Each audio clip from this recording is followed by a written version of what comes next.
Arabi ben Ilanit, Bezrat Hashem, Betor Sheach Oleh Amecha Israël. Amen. Vayu Chaye Sarah, Maurice, Mea Shana, Ve'isrim Shana, Ve'sheva Shanim, Shene Chaye Sarah. Vayu Chaye Sarah. Ce fut la vie de qui? De Sarah. Mea Shana,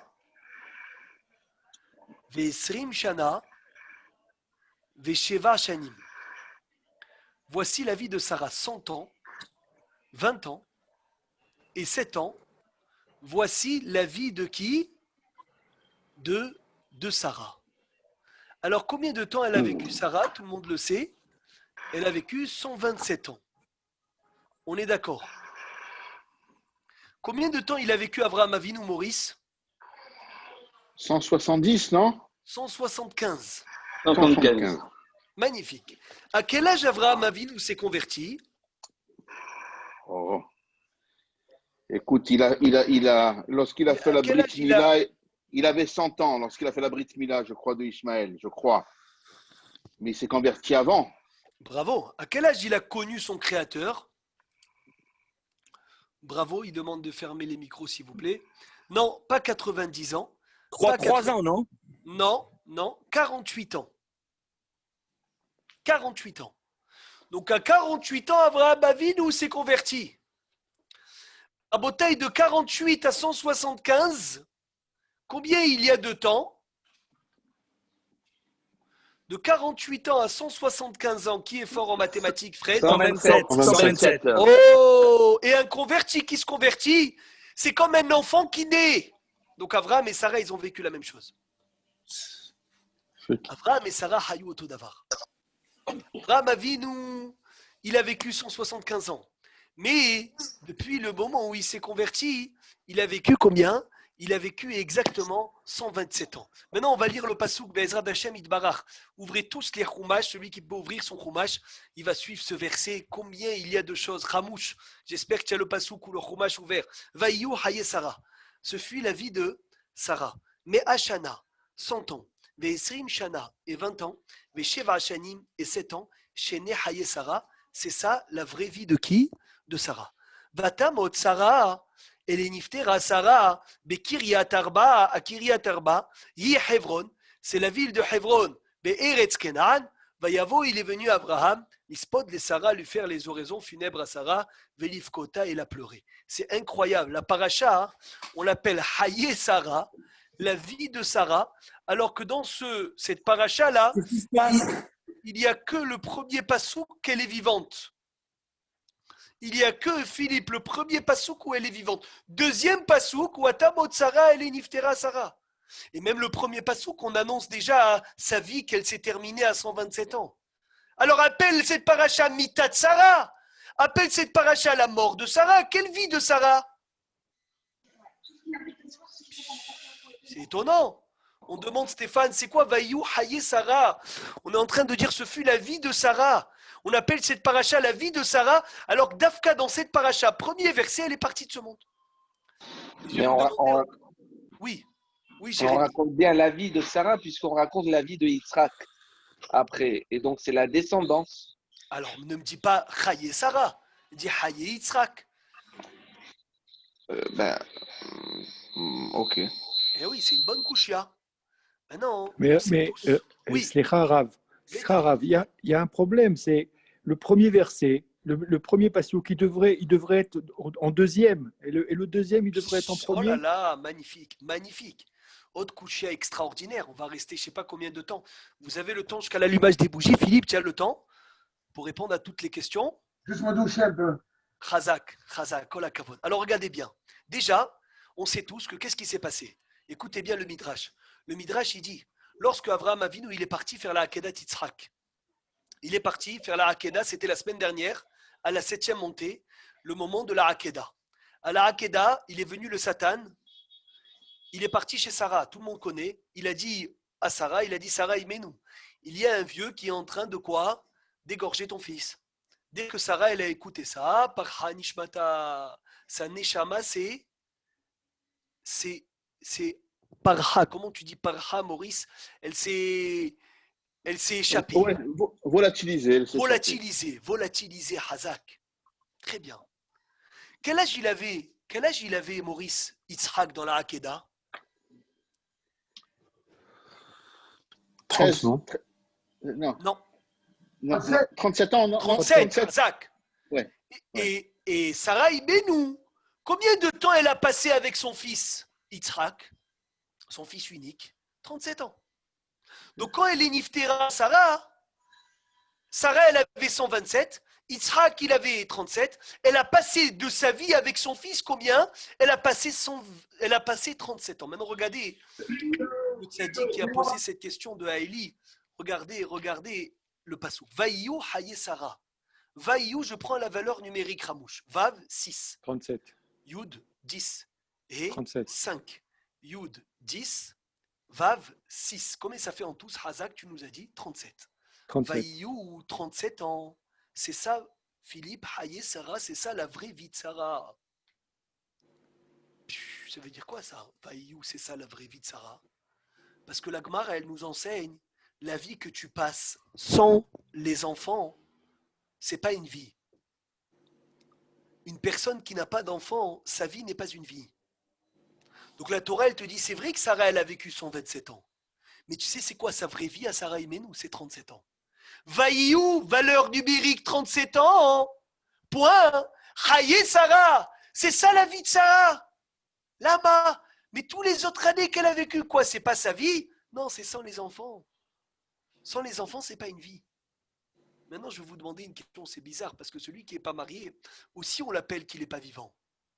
Aussi on dit que sa vie n'est pas une vie. Et celui qui n'a pas d'enfant, alors allez, nous on dit aussi que sa vie n'est pas une vie. Pourquoi? Tout simplement. Tant que tu n'as pas d'enfant, tant que tu n'es pas marié, et Tan, écoute bien, tu n'as pas besoin de réparer tes midotes. Tu n'as aucune obligation de réparer tes midotes. Tu n'as aucun tsorer, aucun besoin de réparer tes midotes. Aucun besoin. Tu es seul, tranquille, tu as l'exemple à donner à personne. Tu n'as pas besoin de quelqu'un, personne ne te fait des remarques. C'est pas une vie. C'est pas une vie, c'est une moitié de personne. Quand tu es marié, d'un coup, il y a quelqu'un qui te fait des réflexions.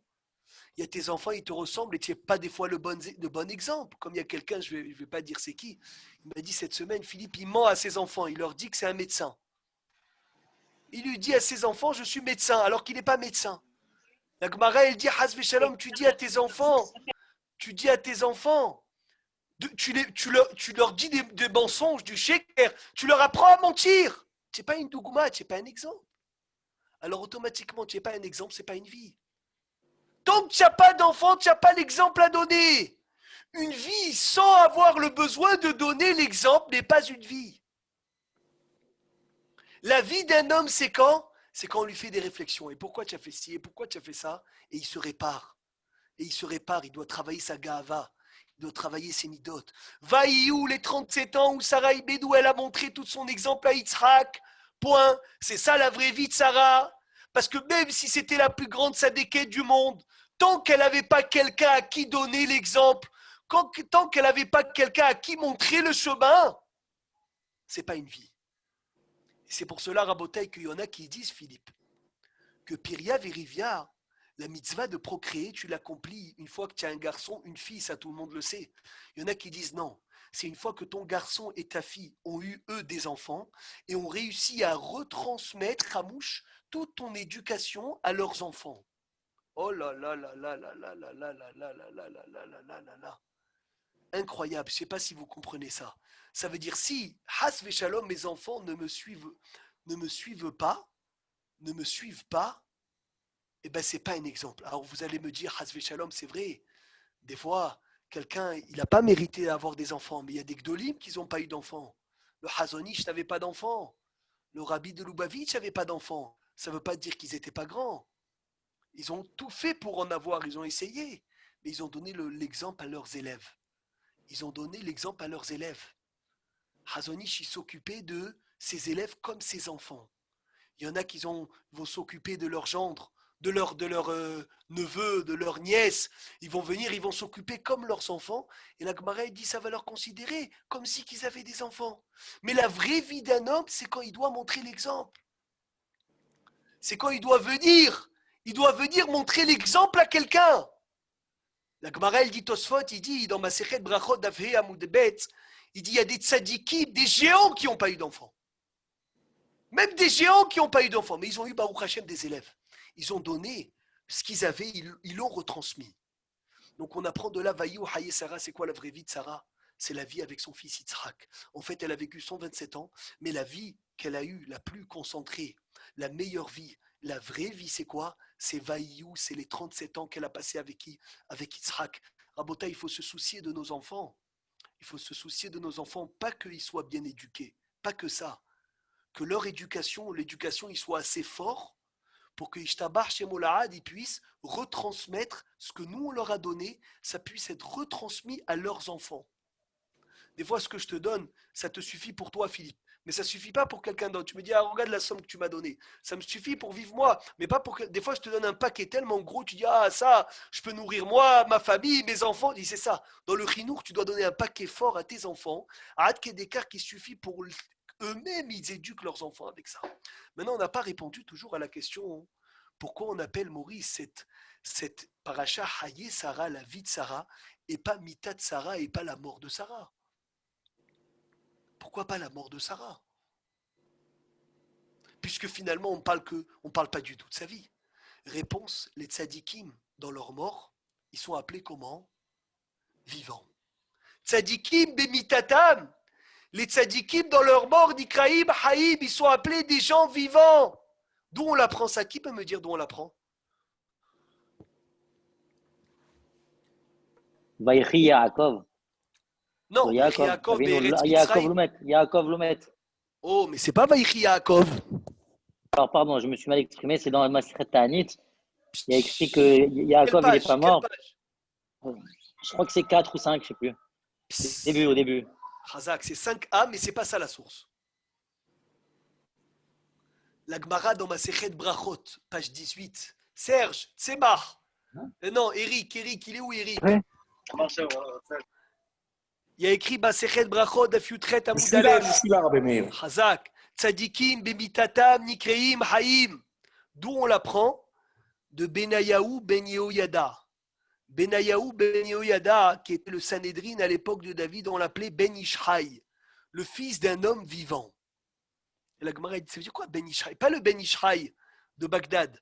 Ben Ishraï de Bagdad, il a appelé ses livres au nom de Benayahu Ben Yehoyada, le Sanhédrin de l'époque de David. C'est pour ça qu'on l'appelle Ben Ishraï. Parce que lui, il a appelé ses livres Benayahu, Ben Yehoyada, Ben Ishraï, il Rav Pe'ali, Mikaptziel. Il a appelé ses livres comme le nom de qui? Le nom de Ben Ishraï, de Benayahu, Ben Yehoyada. Maintenant, dans le Navi, c'est écrit Benayahu, Ben Yehoyada, Ben Ishraï, le fils d'un homme vivant. La Gemara dit, ça veut dire quoi le fils d'un homme vivant? Quoi, tout le monde, c'est le fils des hommes morts? Et là, la Gemara, elle dit Ben Ishraï, c'est le fils d'un homme vivant que même dans sa mort, son père, on l'appelait vivant. Pourquoi? Parce que le père de Benayahu, il s'appelait Yehoyada, c'était un tzaddik. Durant sa mort, on l'appelait vivant. Tzadikim, Bemitatam, les tzadikim dans leur mort, Nikraim, Haïm, ils sont appelés vivants. Tout le monde connaît Rabotai, le tzaddik, je ne sais pas si Ramouche qui connaît ce tzaddik, Rabbi Haï Tayeb Lomet. Rabbi Haï Tayeb Lomet, c'est ça Askara, je crois, bientôt. Si ma Avec les mémoire Tunisiens est bonne. qui connaissent. Oh, c'est ça Iloula bientôt, c'est ça, hein? Oui, Bravo. c'est à nous ça. Khazak. Alors Esther, écoute Ouais. bien. Rabbi Haï Tayeb, il vivait à Tunis. Tout le monde le sait. C'était qui son cousin? Son cousin, c'était Rabbi Yitzhak Tayeb. Rabbi Yitzhak Tayeb, c'était le grand rabbin de Tunis. Il a écrit le livre qui s'appelle Ayrech HaShulchan. Pas Aruch HaShulchan du Rav Epstein. Ayrech HaShulchan. C'est un Gaon Hatsoum. Et Rabbi Haï Tayeb, tout le monde sait que quand il était petit, Rabbi Haï Tayeb, quand il était petit, il écrivait beaucoup de Sfarim. Il a écrit beaucoup de Hidushim dans sa jeunesse. Il s'enfermait, il écrivait, il étudiait. Et tellement qu'il étudiait, sa mère, elle avait peur. Sa mère, elle avait peur. Elle a dit, c'est quoi ce petit? Il sort pas, il joue pas, il voulait pas aller au centre aéré, que étudier. Alors la voisine de sa mère, elle a dit à sa mère, elle a dit, tu sais quoi, regarde, je te donne un conseil. Prends tous les livres qu'il a écrits et brûle-les. Mets tout dans la cheminée, mets tout dans le four, brûle tout ce qu'il a écrit, Rabbi Haï Tayeb. Elle a écouté, malheureusement, je ne sais pas ce qui est passé par la tête. Elle lui a tout brûlé, ses livres de Rabbi Haïtaïeb. Il ne lui restait plus rien. Rabbi Haïtaïeb, quand il a vu qu'il n'avait plus d'écrit, il était tellement triste, tellement il a pris ça difficilement. Il n'arrivait plus à se lever. Tu sais qu'il est resté malade, Philippe. Il est resté malade dans son lit. Dans son lit, il était malade. Il n'arrivait plus à se lever. Parce que son fils, il est venu à la fin, après des années, même marié. Il était malade de ça. Pour se consoler, il buvait de la bourra. Tous les jours, des bouteilles de bourra. C'est la seule chose qui lui donnait de la simha. Et comme ça, son fils, il a réussi à récupérer 2 livres. Hilev Hitim, de Rabbi Haïtaïeb. Il est parti devant lui quand il était en train de boire. Il disait, papa, qu'est-ce qu'il y a écrit? Et il lui disait, il écrivait, il a récupéré des livres. Au moins, Baruch Hashem, il a sauvé 2 livres. Mais il y avait beaucoup de livres qu'on n'a pas eu de Rabbi Haïtaïeb. Parce que sa mère, la pauvre, elle lui a tout brûlé. Mais malheureusement, comme il buvait, les gens qui ne le connaissaient pas, ils ne savaient pas que c'était un grand. Ils ne savaient pas que c'était un grand. Et il avait les pieds sur la table, Rabbi Haïtaïeb, les pieds sur la table et il buvait. Alors les gens, ils pensaient que c'était le sou de Tunis. Et un jour, il y a un grand tzaddik de Yerushalayim, il est arrivé en bateau pour poser des couchiottes à Rabbi Yitzhak Taïeb, son cousin, le grand rabbin de Tunis. Et il arrive, c'est qui arrive pour lui porter les valises? C'est Rabbi Haïtaïeb. Avec sa bouteille de bocha, il arrive. Et le Rabbi Yerushalayim, un gadol, il lui dit, qui es toi? Il lui dit, moi je suis le porteur de valises de la ville. Et le porteur de valises, Rabbi Haïtaïeb, il lui dit, dis-moi Rabbi, pourquoi tu es venu ici? Il lui a dit, j'ai des questions sur Rabbi Yitzhak Taïeb, sur son livre, et ça. Il a commencé à lui donner les réponses. Il a dit, pourquoi? Ça, c'est pas une question, voilà la réponse. Elle est là, 2, 3, 4. Le Rav de Yerushalayim, il a dit, si ça c'est le porteur de valises de Tunis, c'est quoi le grand rabbin de Tunis? Ça doit être un génie. Il a fait les valises, il est revenu. Tout de suite, il a pris le bateau, il est retourné en Israël. Il a dit, j'ai pas besoin d'aller le voir. Il a vu c'était qui un Gaon Olam. Et un jour, il est venu, un Rav de Yerushalayim, pour ramasser de l'argent pour les pauvres. Écoutez bien, il est venu pour ramasser de l'argent pour les pauvres. Et il a fait un chiour, un Rav de Yerushalayim. Et dans le chiour, Rabbi Haïtaïeb, il lève la tête, il lui pose une question.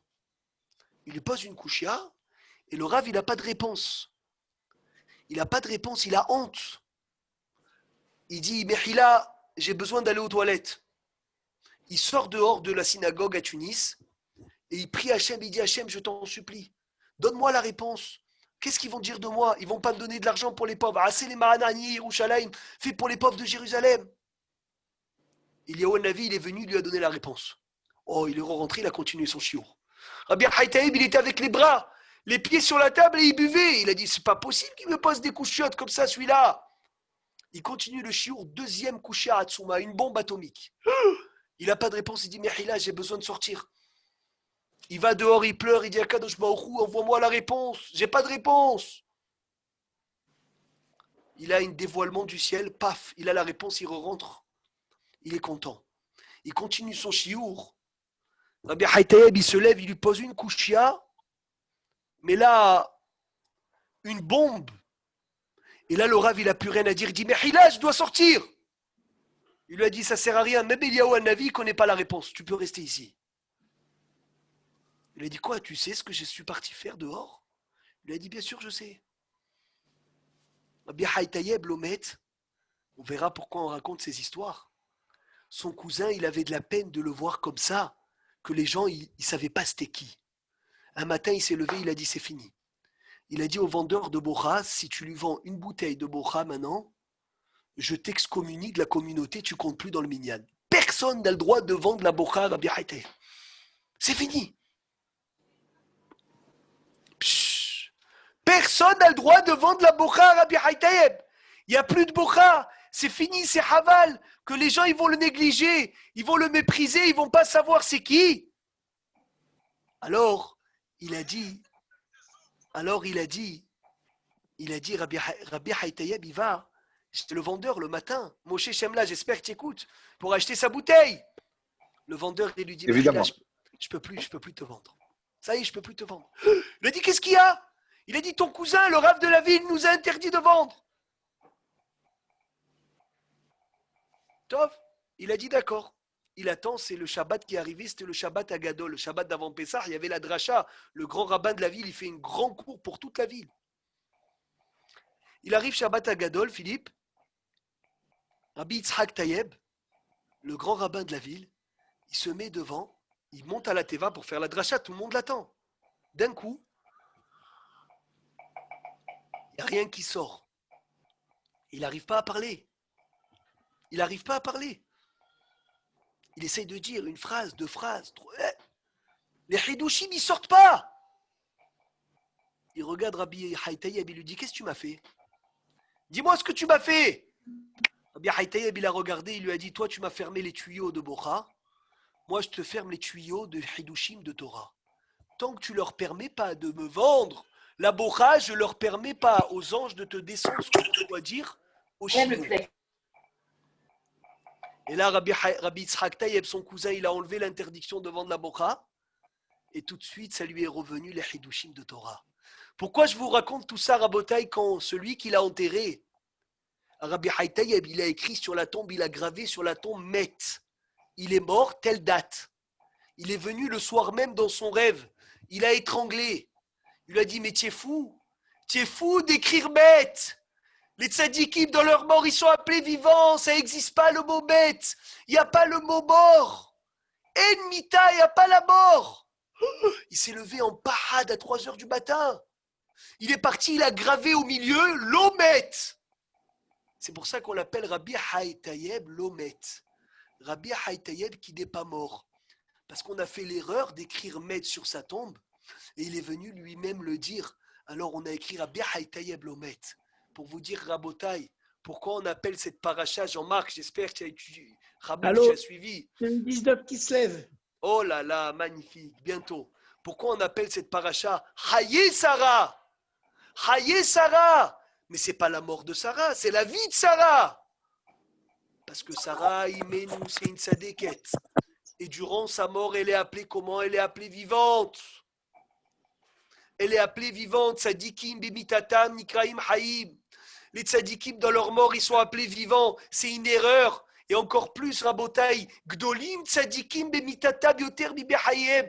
Les tzadikim, ils sont plus grands dans leur mort que dans leur vie. Ils peuvent faire des choses après leur vie plus que leur mort, plus que quand ils étaient vivants. Ça, c'est rien que pour répondre pourquoi on appelle cette paracha Haye Sarah et pas Mitat Sarah. Maintenant, on voit dans la suite, dans cette paracha, Rabotai, il y a la mort de Sarah, il y a le décès de Sarah et le décès de Avram. Alors pourquoi on dit Niftar? Vous pouvez me dire pourquoi on dit Niftar?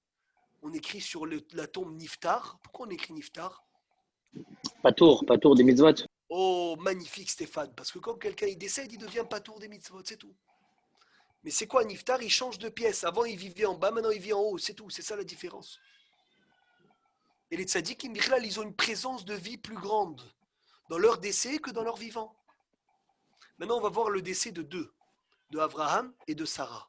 Et qu'est-ce qui est écrit sur Abraham? De Abraham, Zaken, Ba, Bayamim, Vadonai, Berach et Abraham, Bakol.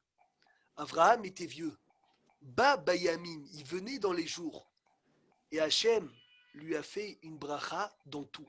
Est-ce que vous pouvez me dire dans tout le Tanakh, c'est qui le deuxième dans lequel on a écrit Ba, Bayamim? David. Oi, extraordinaire. C'est les deux seuls. Tu savais qu'il n'y en avait pas un troisième?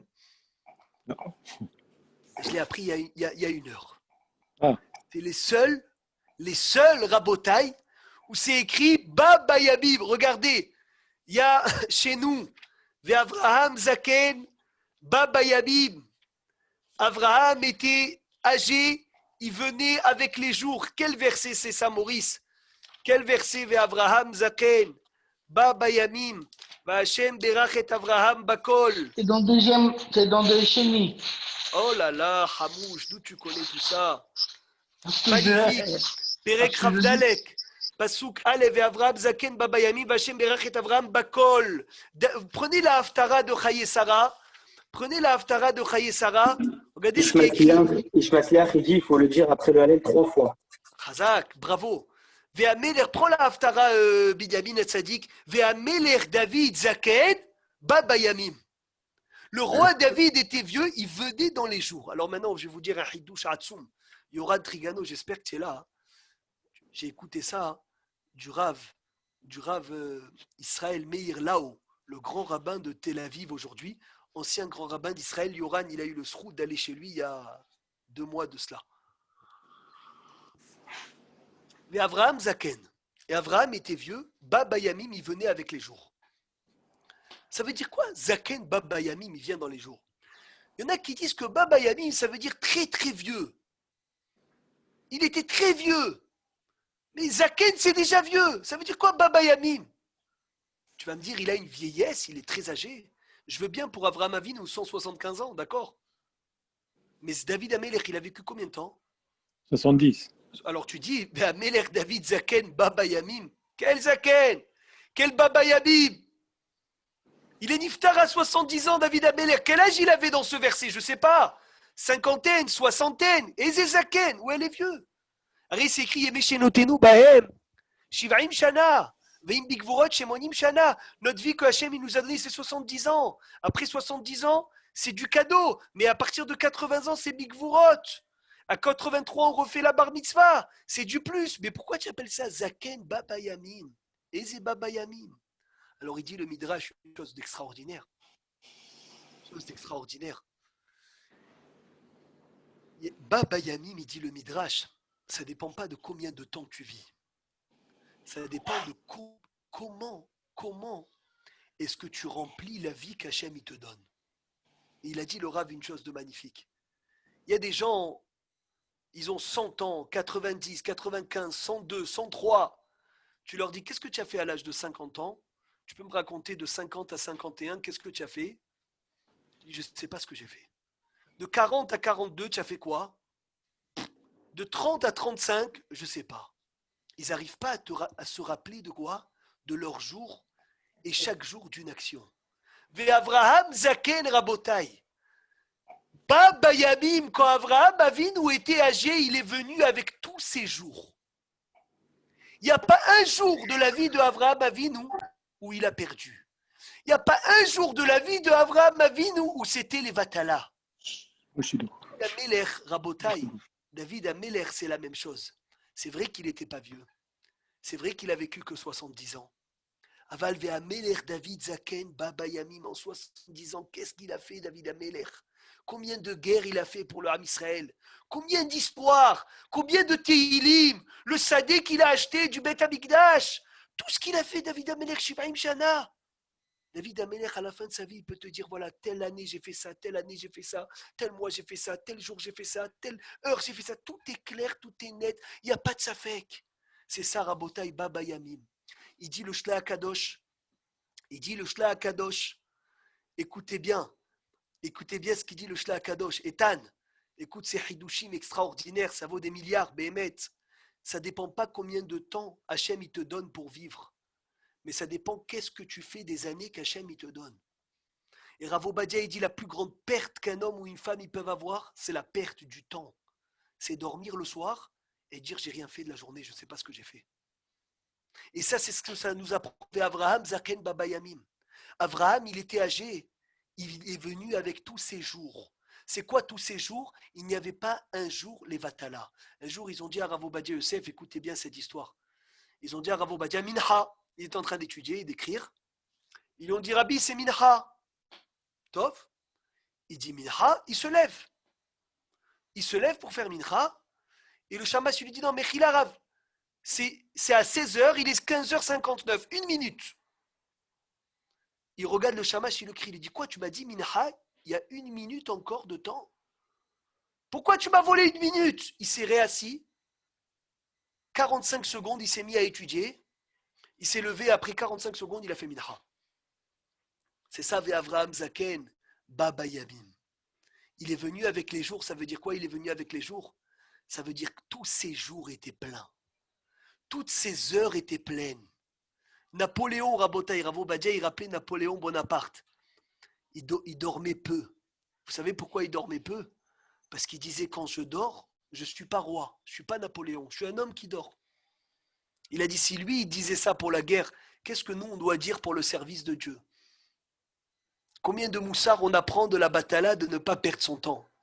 Combien de morale on apprend de ces gdolim de ne pas perdre le temps? Et selon ça, le Shla Kadosh, il dit, je comprends ce qui est écrit, Yeme Shenotenu Bahem Shivaim Shana Maurice. Moshe Ateya, écoute ce chidouche, combien il est joli. Ve Avraham Zaken, Yeme Shenotenu Bahem Shivaim Shana. Nos années, Bahem, dedans, Shivaim Shana, 70 ans. Pourquoi Bahem, Maurice? Dis-moi, le Bahem, il est en plus. Tu devrais me dire, Yeme Shenotenu Shivaim Shana. C'est quoi Bahem? Veim Bigvuroch Monim Shana. Le Bahem, il est en plus. Il m'a dit, mon père, mon maître, une chose extraordinaire. C'est pas 70 ans, la vie. C'est pas 80 ans. C'est ce que Hachem t'a donné. Je ne sais pas combien, chacun c'est différent. Mais Bahem, dans les années qu'Hachem te donne, il faut que tu remplisses les 70 ans de quelqu'un d'autre. Ou les 80 ans de quelqu'un d'autre. C'est ça le chidouche. Le Harizal, Rabota, il a vécu 37 ans. 37 ans. Si quelqu'un il vit même 900 ans, il ne peut pas faire ce qu'il a fait le Harizal. Rabbi Moshe Alevi, c'était ça, Ascara. 39 ans, il a vécu. Il a écrit je ne sais pas combien de livres il a écrit. 39 ans. Le Rama, Rabbi Moshe Isserlis, combien de temps il a vécu? Il a vécu 40 Rashi. Ah, Le Ramhal, 42 ans. Le Ramhal, il a vécu 42 ans. Ribono Shel Olam, comment ils ont fait tous ces gdolim? La réponse, elle est là. Avraham Zaken Ba Bayamim. Avraham Avinu, il vient avec tous les jours dans sa main. Il n'y a pas de perte de temps. Et c'est pour ça que l'Akbara, elle dit une chose qui est un peu dure. Mais Tachles, c'est la vérité. La Torah ne peut s'accomplir que dans un homme qui est prêt à mourir pour elle. Et là, l'Akbara, elle donne les Mefarshim, dit, ça veut dire quoi mourir pour elle? Ça veut dire la Torah peut s'accomplir que dans un homme qui craint que tous les jours, ça peut être le dernier. Hasve Shalom, pas en angoisse, pas du tout. Ça veut dire les choses que tu dois faire aujourd'hui, ne les fais pas demain. Si tu dois le faire aujourd'hui, fais-le aujourd'hui, parce que sache-le, demain, c'est pas sûr que tu peux le faire. Chaque jour, t'es malé autour. Chaque jour, remplis-le. Que le moment il soit rempli, c'est ça le sod. David Améler n'a pas vécu longtemps, mais sa vie, elle était pleine. Maintenant, on continue. Chéné Haye Sarah. J'ai une couchia sur le premier pasouk d'abord. Vayu Haye Sarah, ce fut la vie de Sarah. Mais Ashana, 100 ans. Ve'esrim Shana et 20 ans. Ve'sheva Shanim et 7 ans. Et on te répète, Chéné Haye Sarah. Voici la vie de Sarah. Je ne comprends pas. Tu viens de me dire c'est ça la vie de Sarah. Ça sert à quoi de me répéter Chéné Haye Sarah? C'est en plus.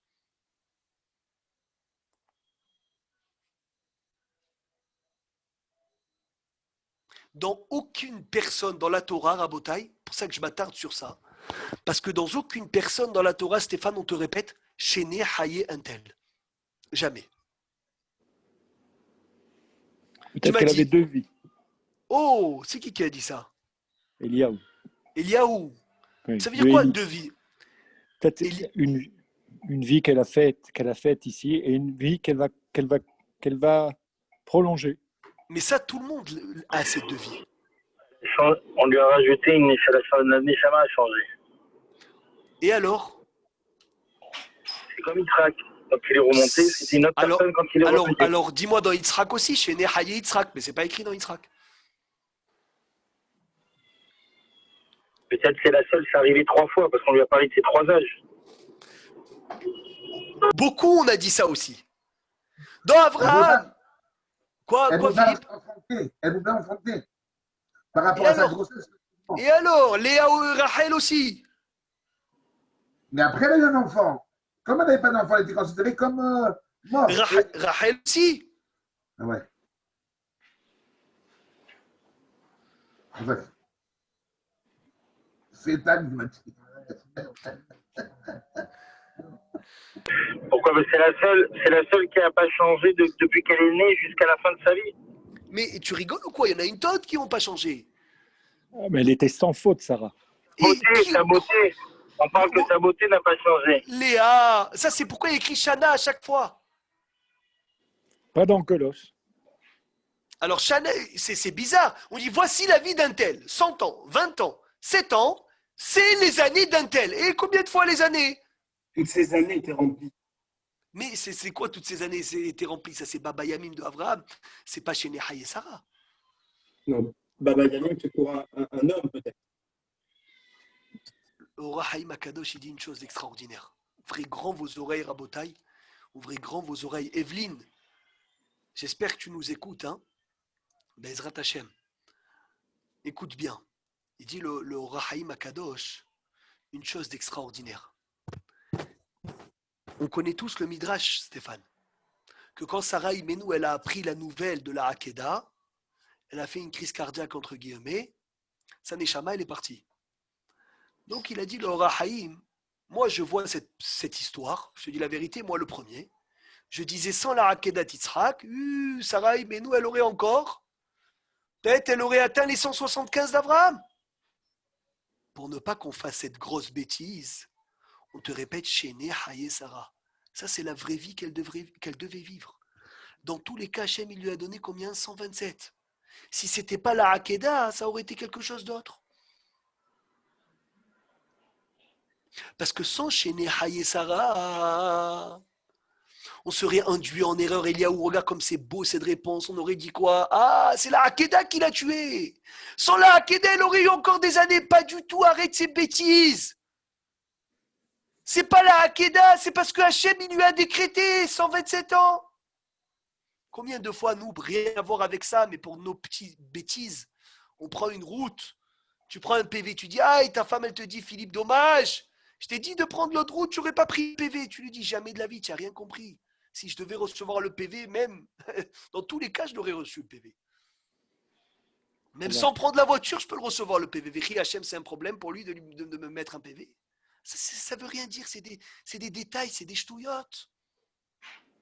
Et il a dit, c'est que Sarah Imé, donc elle est décédée avec la Hakeda, que je peux être induit en erreur, de venir et de dire que c'est la Hakeda qui l'a tué. On te dit, attention, ne tombe pas dans cette erreur. Chez des Haye Sarah, c'est ça sa vraie vie. Dans tous les cas, c'est 127 ans. Alors, Rabotai, on a été à Hebron. Philippe, est-ce que tu te rappelles du jour où on a été à Hebron ou pas? On est passé par une rue pour aller au kever de Ishaï Verout. Cette rue, elle s'appelle Rehov Tarpat. Celui qui connaît un peu l'histoire en Israël, il sait ce qui s'est passé en Tavresh Petet. Tavresh Petet, à Hebron, il y avait une yeshiva à Hebron extraordinaire. Jusqu'à aujourd'hui, elle n'est plus à Hebron, mais elle s'appelle Yeshiva de Hebron. Là-bas, il y avait des bahourim magnifiques. De tout le monde, ils venaient étudier. À Hebron, à Meharat Amarpela, cet endroit extraordinaire de Meharat Amarpela. On parle de cette paracha. Il faut qu'on retourne si Dieu veut. Bezrat Hashem, Bémet. Meharat Amarpela, cet endroit qu'Avraham Avinu, il a acheté pour 400 pièces. Et là-bas, cette yeshiva, les Arabes, Ibar Shemam, Vezicham, ils sont rentrés dans cet endroit et ils ont fait un massacre terrible, en Tavresh Petet. C'est dans toute l'histoire d'Israël, Meorot, Tarpat, Tavresh Petet, tout le monde connaît ce qui s'est passé. Et Hachem Ishmor, ils ont massacré beaucoup de tzadikim d'Ekdoshim. Hachem Inkom Damam. Ils ont même fait un musée maintenant à Hebron avec toutes leurs images. On n'est pas rentré, Philippe, c'était fermé. Mais il y a un musée là-bas extraordinaire avec toutes leurs photos, leur vie d'Ekdoshim, mamage d'Ekdoshim. Et je vais vous raconter une histoire. On va comprendre cette histoire, on va comprendre avec Chéné Haye Sarah. Il y a un rave de cette yeshiva qui tournait dans le monde pour ramasser des élèves. Et il est parti aux États-Unis. Il a supplié un homme d'envoyer son fils de 18 ans à la yeshiva. Et le monsieur, il a dit, mais tu es fou.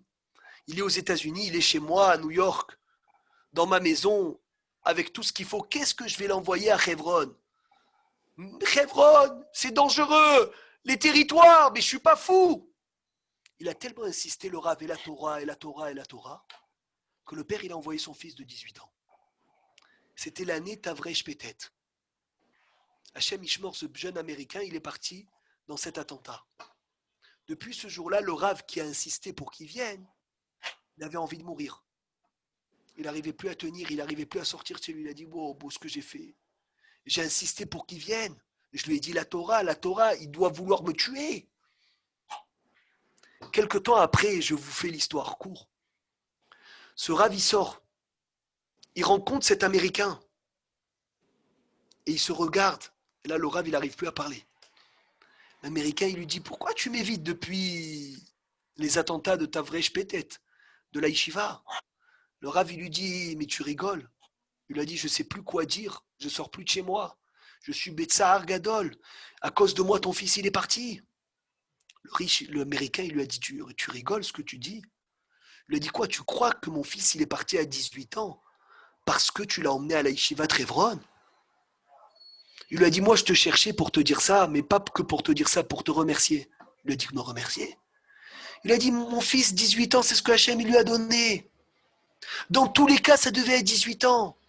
Mais au lieu qu'il parte à 18 ans comme un goy aux États-Unis, il est parti à 18 ans à Al-Kiddush Hachem parce qu'il était juif à Hebron. Grâce à toi, il est au Gan Eden en dessous du Kisei HaKavod, que la Gemara, elle dit, toute personne qui part parce qu'il est juif, aucune créature ne peut se tenir à côté de lui au Gan Eden. Il lui a dit, je dois te dire merci. Tu es fou, il lui a dit de penser que c'est l'attentat qui l'a tué à 18 ans. Chez Nehaye Sarah, c'est ça la vraie vie de Sarah. Ce que Hachem il a décrété, il te le donnera. Dans tous les cas, tu vas l'avoir. Tu crois parce que tu as fait ci, alors il y a eu ça, parce que tu as fait ça, c'est des ch'touillottes, tout ça. Quelqu'un qui devait partir, il doit partir, dans tous les cas, il va partir. C'est pas Hasve Shalom qu'on ne doit pas se protéger. Mais c'est pour vous montrer, Rabotai, combien c'est hachouf d'être Davouk Bachem. Et combien ce Rav, il s'est mis à pleurer. Il a dit, moi je pensais que je montrais l'exemple. Il a dit, là j'ai reçu l'exemple. C'est quoi un tzaddik? Des Gdolim, ils ont dit, des fois on cherche à prier à Meharat Amarpela. On peut aller prier au cimetière des Hayalim. Le cimetière des Hayalim à Baït Vagan, c'est comme Meharat Amarpela. C'est la même chose. C'est la même chose. Celui qui a des demandes à faire, t'imagines? Personne ne peut se tenir à côté d'eux au Gan Eden. Personne ne peut se tenir à côté d'eux au Gan Eden. Parce qu'ils sont partis, parce qu'ils étaient juifs pour défendre la terre d'Israël. Pour défendre un juif. Ceux qui sont, dans tout le monde entier. Ceux qui sont partis parce qu'ils étaient juifs. Personne ne peut se tenir à côté d'eux au Gan Eden. Et je vais vous dire une chose qu'il a répondu Rab Chaim Kanevski. C'est vrai que nous, Rabotai, on est petits. On a du mal à comprendre ces choses-là. Je ne suis pas en train de dire quoi que ce soit. Je vous ramène ce que les grands ils ont dit. Cette semaine, c'était la Askara de la synagogue de Arnov, qu'ils étaient en pleine fila au Netz. Et il y a un terroriste, Imar Shemo, qui est rentré dans la synagogue. Et ils ont demandé au Rav Kanevski, ils ont dit, comment il y a écrit que celui qui fait une mitzvah, il ne peut pas partir? Il ne peut pas être endommagé. Et eux, en pleine fila, ils sont partis. Comment c'est possible? Mais ça me dérangeait. C'est caché de voir des choses comme ça. Et il a répondu à Rav Chaim Kanevski une chose d'incroyable. Il leur a dit, sachez-le, tous ceux qui partent comme ça en pleine mitzvah, et qui a écrit que ceux qui font une mitzvah ne sont censés ne pas recevoir de dommages, c'est des gens qui devaient partir dans l'année. C'est des gens qu'à Rosh Hashanah, il y a écrit qu'ils devaient partir.